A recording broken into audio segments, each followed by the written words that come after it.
இப்னுல் கையிம் ரஹிமஹுல்லாஹ் சொல்றாங்க, அவருடைய அல் வாபிலு சய்யிப் மினல் கலிமி தய்யிப் என்ற நூல் ஒரு அழகான நூல். இது அல் வாபிலு சய்யிப். அல் வாபிலு சய்யிப் என்று சொன்னா என்ன அர்த்தம் என்று சொன்னா, அது அடர்த்தியான மலை, பூமிகளை, செத்த பூமிகளை, இறந்த பூமிகளை செழிப்பாக்கக்கூடிய அடர்த்தியான மலை. அவன் நூலுக்கு எப்படி பேர் வச்சுக்காங்க பாருங்க, அல் வாபிலு சய்யிப் மினல் கலிமி தய்யிப். என்ன மனமான வார்த்தைகளிலிருந்து, உபதேசங்களிலிருந்து என்ன அடர்த்தியான மலை என்று பேர் வைத்திருக்கிறார்கள். அந்த நூலில் அவங்க சொல்றாங்க, ஹம்சு மராத்திப் லிஸ்ஸலா, தொழுகையில 5 படித்தரங்கள் இருக்கிறது. நல்லா அவதானிங்க இந்த விஷயத்தை, இந்த செய்தியை, இந்த நசீகத்தை. இது குர்ஆன் ஹதீஸ் தான் இவங்க சொல்றாங்க. தொழுகையில் எத்தனை படித்தரங்கள் இருக்கு சொல்லுங்க? 5 படித்தரங்கள். அல்லது 5 கூட்டம் தொழுகையில இருக்கிறார்கள். தொழுகையாளர் தொழுகை நிறைவேற்றுவார்களோ அதை 5 பிரிவுகளாக பிரிக்கலாம். இப்போ நம்ம இன்றைக்கு இப்போ இஷா தொழுதோம்னு சொன்னா நம்ம 100 பேர் தொழுதிப்பாங்க. இந்த 100 பேர் தொழுதாங்க. 200 பேர் எத்தனை பங்கா பிரிக்கலாம்? 5 கூட்டங்களாக பிரிக்கலாம். நானும் நீங்களும் இந்த இதில் 5 கூட்டங்கள் எதில் இருக்கிறோம் என்பதை நம்ம இடத்துல சுய பரிசோதனை செய்யணும். அவன் சொல்றாங்க, முதலாவது தெரியுமா, அல் முஆக்கப், தண்டிக்கப்படக்கூடியவர், அவருக்கு வேதனை உண்டு. தொழுறாரு அனநெறிக்கு சொல்லுங்க, அல்லாஹ்வினால் தண்டிக்கப்படுவார். இது ஒரு கூட்டம் தொழுகையில. இரண்டாவது சொல்றாரு முஹாசப், விசாரிக்கப்படக்கூடியவர். தொழுகையை பத்தி நம்மகிட்ட விசாரணை இருக்கு நாளை மறுமையில. அவ விசாரிக்கப்படக்கூடியவர். மூன்றாவது சொல்றாரு வல் முகஃபர் அன்ஹு, மன்னிக்கப்பட்டவர். மூன்றாவது கூட்டம் தொழுகை யாரு? மன்னிக்கப்பட்டவர் அல்லது பரிகாரத்தை பெற்றவர். நான்காவது வல் முசாப், தொழுகைக்கான நட்கூலியை பெற்றவர்.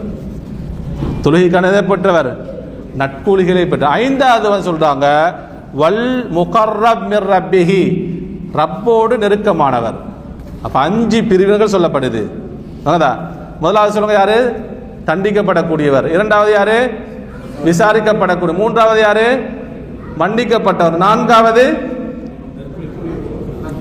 கூலி வழங்கப்படக்கூடியவர். ஐந்தாவது அல்லாஹ்வுக்கு மிக நெருக்கமானவர்.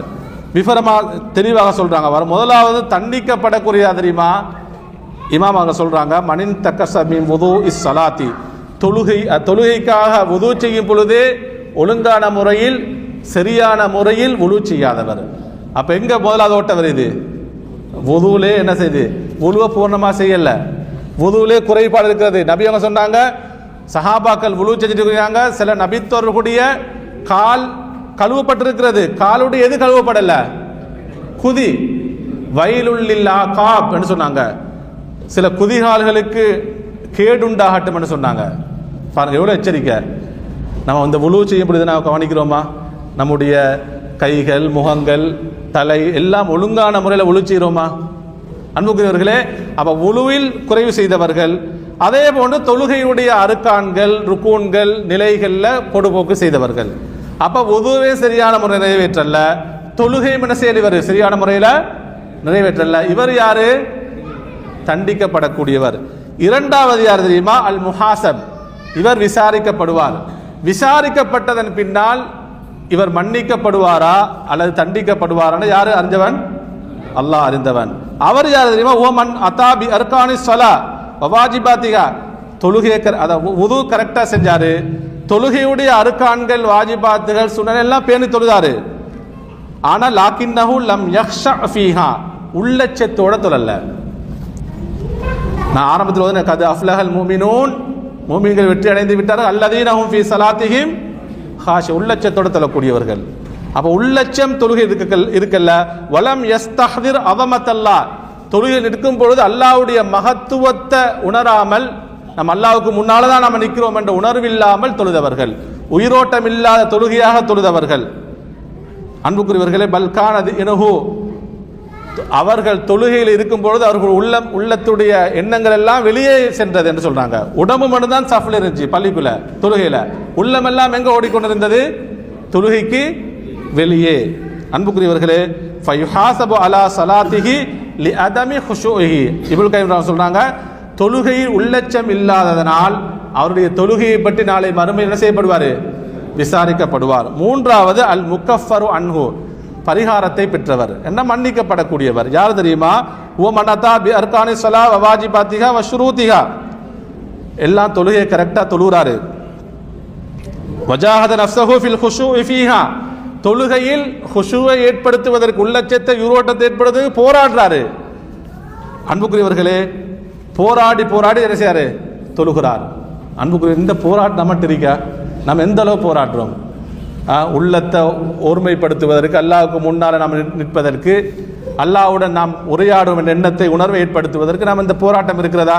அப்ப இவர் போராடுகிறார். ஃபயுகஃபிருல்லாஹு அன்ஹு ஸய்யிஆத்திஹி பிஸலாத்திஹி, அல்லாஹு தஆலா அவருடைய தொழுகையின் மூலமாக அவருடைய பாவங்களை மன்னிக்கிறான். அவருக்கு குற்ற பரிகாரம் கிடைக்கிறது, பாவங்கள் என்ன செய்யப்படுகிறது? மன்னிக்கப்படுகிறது. இது மூன்றாவது. நான்காவது தெரியுமா? அல் முசாப், தொழுகைக்கு நன்மைகள் வழங்கப்படக்கூடியவர். அவர் யார் தெரியுமா? தொழுகையை சரியான முறையில் தொழுகிறார். அதே போன்று அவரது எது இருக்கு? குஷூவும் இருக்கிறது. சுப்ஹானல்லாஹ், உள்ளச்சத்துடன் தொழுகிறார், உள்ளச்சத்துடன் தொழுகிறார்.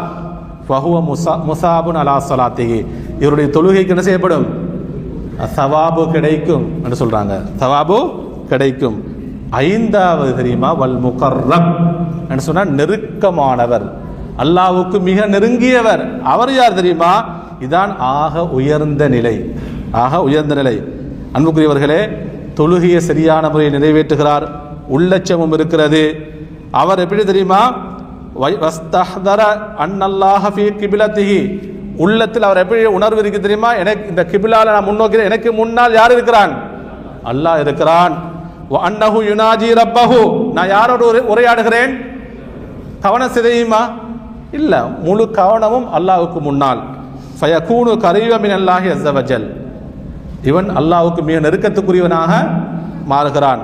நம்ம இஹ்சானுக்கு நபி அவங்க சொன்ன விளக்கம் இருக்கிறது. அந்த அபுதல்லாஹ கஅன்னக தராஹு, நீ அல்லாஹ்வை வணங்க வேண்டும். எப்படி வணங்கணும்? கஅன்னக தராஹு, நீ அல்லாஹ்வை பார்ப்பது போன்ற உணர்வுடன் நீ வணங்க வேண்டும். ஃபஇல்லம் தகுன் தராஹு, நீ அல்லாஹ்வை பார்க்காவிட்டாலும், அந்த உணர்வு இல்லாட்டால் ஃபஇன்னஹு யராக், அல்லாஹ் உன்னை என்ன செய்கிறான்?